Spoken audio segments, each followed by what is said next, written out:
കസ്തൂരി മാൻമിഴി മലർസരമെയ്തു കൽഹാര പുഷ്പങ്ങൾ എന്താ ഇപ്പം കാണിക്കണേ? ആ കൊടുന്ന വെച്ച വെളിച്ചെണ്ണൊക്കെ പൊടുത്താണിപ്പോ ജയം കളിക്കുക. ഇപ്പൊ ഫാറൂഖ് കാരണോ കാര്യങ്ങള് എന്താണോ ഓന്റെ പുറത്ത് തേച്ചിക്കണേ? അത് നിങ്ങൾ ഇന്നലെ കൊടുന്ന വെച്ച വെളിച്ചെണ്ണ കൊണ്ടുപോകാതെ തേച്ചിക്കണേ. ഈ ജാതി വെളിച്ചെണ്ണക്ക് വിലല്ല കാലത്താണല്ലോ ഓന്റെ ജയം കളി. ഓനെ ഞാൻ അന്നൊന്ന് ഞാൻ ജയനും നെസിനൊക്കെ ആക്കിത്തരാം. നിക്കടാ അവിടെ നിക്കാനാന്നോട് ഞാൻ പറഞ്ഞത്. അവിടെ നിക്കാതെ 400 റുപ്യ കൊടുത്തുങ്ങാണ്ടേ കൊടുത്ത് വെളിച്ചെണ്ണയാണ്. അതുമേ എന്റെ കുതിരാളി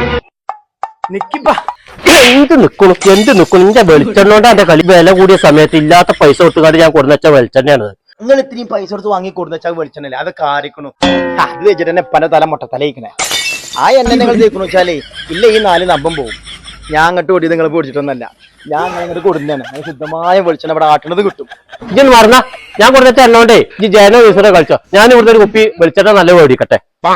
നജാത്ത് ഓയിൽ മില്ല് തുടങ്ങാൻ തന്നെ കാരണം ജനങ്ങളിലേക്ക് ശുദ്ധമായ വെളിച്ചെണ്ണ എത്തിക്കണം എന്നുള്ളൊരു ആഗ്രഹം കൊണ്ടാണ്. ഇത് നിങ്ങൾക്ക് ധൈര്യമായിട്ട് തന്നെ ഉപയോഗിക്കാം കേട്ടോ. കൊപ്ര ഒന്നും നമ്മൾ എടുക്കുന്നില്ല, എടുത്താലും നമുക്കത് വിശ്വസിക്കാൻ പറ്റൂല. കാരണം സൾഫേറ്റ് ഒക്കെ പുകച്ചിട്ടാണല്ലോ കൊപ്ര വരുന്നത്. ഇത് നമ്മൾ നാട്ടുമ്പുറത്ത് നിന്ന് തേങ്ങ കളക്ട് ചെയ്തിട്ട് ഡ്രയറിലിട്ട് ഉണക്കിയിട്ടാണ് ഉണ്ടാക്കുന്നത്. അപ്പോൾ ധൈര്യമായിട്ട് തന്നെ ഉപയോഗിക്കാം. അപ്പോൾ ഇത് നിങ്ങൾക്ക് ഓൺലൈനായിട്ടും പർച്ചേസ് ചെയ്യാം. അപ്പോൾ വേണ്ടവർ താഴെ കാണുന്ന നമ്പറിൽ കോൺടാക്ട് ചെയ്താൽ മതി.